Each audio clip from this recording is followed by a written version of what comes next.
तो हेलो दोस्तों, फाइनली मैंने आपके लिए क्लास 10th के एनसीईआरटी मैथमेटिक्स का सॉल्यूशन चैप्टर 4 लेकर आए हैं। इसके पहले वीडियो चैप्टर 1, 2, 3, 4, 3 तक मैंने अपलोड कर दिया है। अगर आप नहीं देखें तो प्लेलिस्ट में जाकर देख लीजिए। सब चीज़ का प्लेलिस्ट बना हुआ है। आपसे रिक्वेस्ट है कि जब भी आप वीडियो देखते हैं तो क्रम से ही देखें, इससे आपको काफ़ी सीखने में सहूलियत होगा। तो चलिए वीडियो स्टार्ट करते हैं। 4.1 है, इसको चेक करना है द्विघात समीकरण है या नहीं। इसको जांचने के लिए द्विघात समीकरण का फॉर्मेट मैं आपको बता देता हूँ। ax² plus B X plus C बराबर 0 हो, इस तरह के फॉर्मेट में कोई भी अगर द्विघात बहुपद होता है 0 के बराबर के रूप में तो उसको द्विघात समीकरण कहते हैं। मैंने यहाँ पे जो है इस तरह के फॉर्मेट में इसका व्यापक रूप होता है ax² plus B X plus C बराबर 0। इस रूप में होगा तो उसको हम लोग द्विघात समीकरण कहेंगे। अगर किसी कारणवश पावर यहाँ पे 3 हो जाता है, 4 हो जाता है तो 1 हो जाता है तो द्विघात समीकरण नहीं होगा। तो चलिए क्वेश्चन नंबर पहला है, इसको a प्लस बी पे ओपन कर देते हैं। और ये देखिए a plus A square B plus 2ab plus B square, इसको 2 से गुणा करेंगे, 2 और 2 3 6, इसको एक साथ कर लेंगे, इसको एक साथ इधर कर लेंगे। देखिए एक्स वाला को एक तरफ कर लेंगे, बिना एक्स वाला को एक तरफ सब करेंगे तो इस तरह आएगा। इसका घात 2 है, इसका मतलब ये द्विघात समीकरण है। क्वेश्चन नंबर दूसरा है, इसी तरह से है। क्वेश्चन नंबर दूसरा है, इसमें 2 से गुणा कर देंगे, एक तरफ करेंगे, ये भी द्विघात समीकरण है। क्वेश्चन नंबर तीसरा है, क्वेश्चन नंबर तीसरा भी आप देख सकते हैं, क्वेश्चन नंबर तीसरा भी है, इसमें दोनों से गुणा कर देना है। ठीक है, ये दोनों गुणा कर देना। आप देख पा रहे हैं कि इसका घात जो है सिंगल हो रहा है, एक हो रहा है। तो मैंने बोला घात एक होगा तो द्विघात समीकरण नहीं होगा। समझा गया?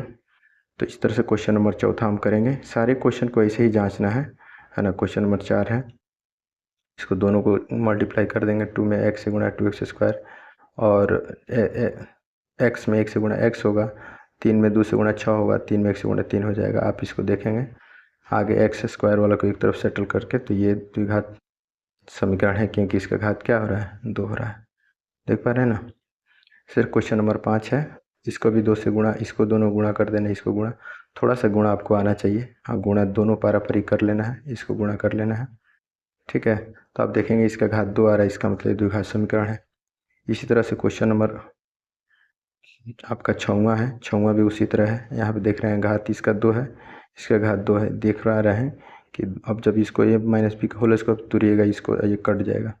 तो देखिए इसका घात जो है 1 आ रहा है, इसका मतलब द्विघात समीकरण नहीं है।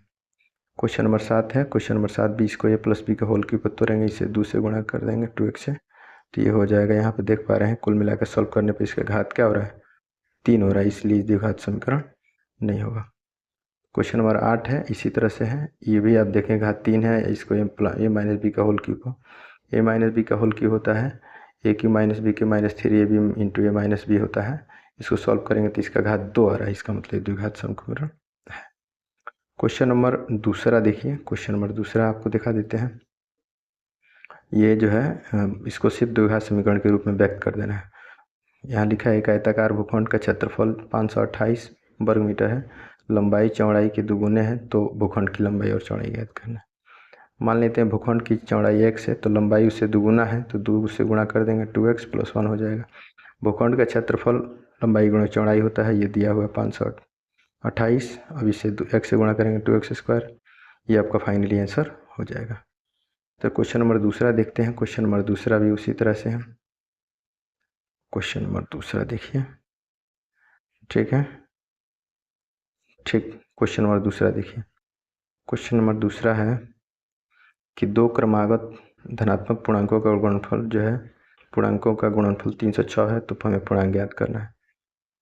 तो मान लीजिए पहला x है तो दूसरा क्या होगा, x प्लस 1 होगा। जैसे पहली संख्या x है, सॉरी पहली संख्या मान लीजिए 2 है, मान लीजिए, तो दूसरा क्या होगा, 3 होगा। इसके बाद 1 जोड़ा गया है, अगर पहला पूर्णांक जो है x है तो अगला क्या होगा, x प्लस 1 होगा।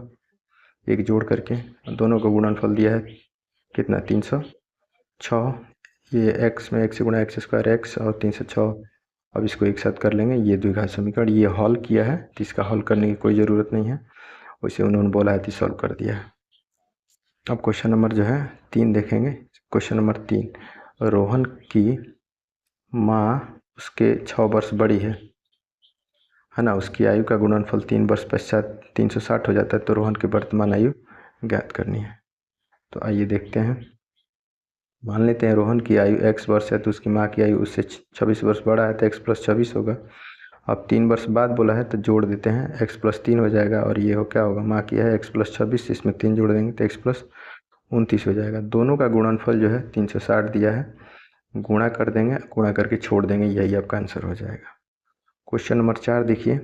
देखिए हमारा वीडियो कोई भी होता है फास्ट होता है, थोड़ा जल्दी आप रिवीजन करना चाहते हैं तो मेरे वीडियो से आप बहुत जल्दी रिवीजन कर सकते हैं, क्योंकि आप पूरे यूट्यूब पर छान मारेंगे तो लोग एक एक जो है बताते हैं धीरे धीरे और समय ज़्यादा ख़राब होता है, तो मैं ज़्यादा फास्ट बताता हूँ। थोड़ा आप जल्दी रिवीजन करना चाहते थे, वीडियो आपके लिए काफ़ी मस्ट है। रेलगाड़ी की चाल x है, तय 480 किलोमीटर है, तो समय बराबर दूरी बट्टा चाल होता है, तो ये आपका हो जाएगा। इसी तरह से जब चाल जो है 8 किलोमीटर प्रति घंटा कम हो जाता है तो न्याय चाल जो है x - 8 हो जाएगा, और समय बराबर दूरी बट्टे चाल होता है तो दूरी कितना है 480 चला है, चाल कम हो गया है तो समय थोड़ा सा ज़्यादा लग गया होगा। अब देखिए यहाँ पे तो ये हो जाएगा चाल समय बराबर दूरी बट्टा चाल हो जाएगा। अब ये दोनों का अंतर जो है 3 दिया है। अब इसको जो है आपको करना क्या है कि इसका एलसीएम लेकर के ठीक है, इसका एलसीएम लेकर के सॉल्व कर देना है। इसको एलसीएम लेकर के सॉल्व कर देंगे, ठीक है, इसका एलसीएम लेकर के सॉल्व कर देंगे, ये आपका आंसर हो जाएगा।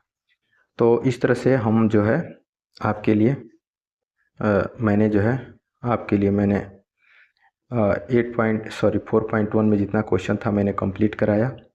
आशा करते हैं कि समझ में आया होगा। किसी भी तरह का दिक्कत है, परेशानी है तो आप कमेंट करिएगा। चैनल पर पहली बार है तो चैनल को सब्सक्राइब कर लीजिएगा। थोड़ा दुख की बात यह है कि आप वीडियो तो देखते हैं लेकिन चैनल को सब्सक्राइब नहीं करते हैं, बेल आइकन प्रेस नहीं करते हैं और अपने दोस्तों के साथ शेयर नहीं करते हैं। तो आप ये सब करिए, आपके सहयोग ही हमारे लिए बहुत उत्तम होगा।